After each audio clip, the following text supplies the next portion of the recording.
dagat plus waterfalls in one, plus libre pag yun walay bayad. Tara na, mangligo lag na punta diri sa Tigis, Lila, Bohol.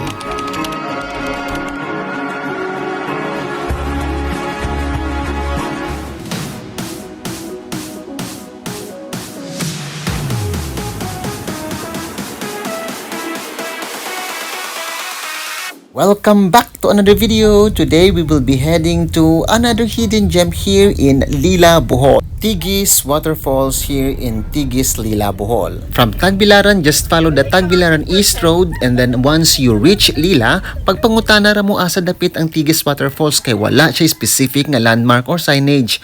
Makabantay ra mo nga daghan kayong sakyanan nga nakapark. Mauna na.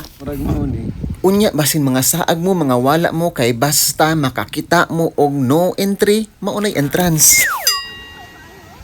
Unya og naoy makita nga ginagmay nga mga waterfalls ayaw sawom gyud in town diretso kay kanal na. Pero dili maguol, separate ang gawasanan sa tubig sa kanal ug sa tubig sa waterfalls. And here it is, the Tigis Waterfalls. Peaceful, refreshing, and not too crowded. What makes this place even more special is its unique combination of both waterfall and sea view nearby, giving you the best of nature in one destination. It's the kind of place where you can truly disconnect, unwind, and enjoy both mountain freshness and coastal beauty.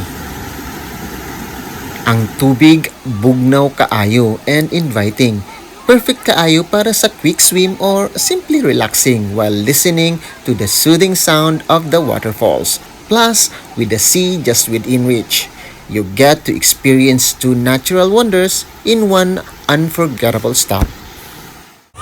So far the experience is good, but then if you want to visit here, be here during weekdays. Kay today is Sunday, weekend karon, and as you can see, daghan kaayong tao. So mas exclusive siguro ka ng working days, kay wala kayo tao. So you want to visit here in Tigis Falls, Tigis here in Lila, Bohol, and be here during weekdays. And mao to ang ato ang very quick nga ligo laag diri sa Tigis Waterfalls, Tigis, Lila, Bohol. So before ta mo end, if you are new in my channel, please don't forget to click the like button and consider subscribing, and also click the notification bell so you'll get updated sa mga bago pa natong mga videos. See you sa sunod pang ligo laag. Bye!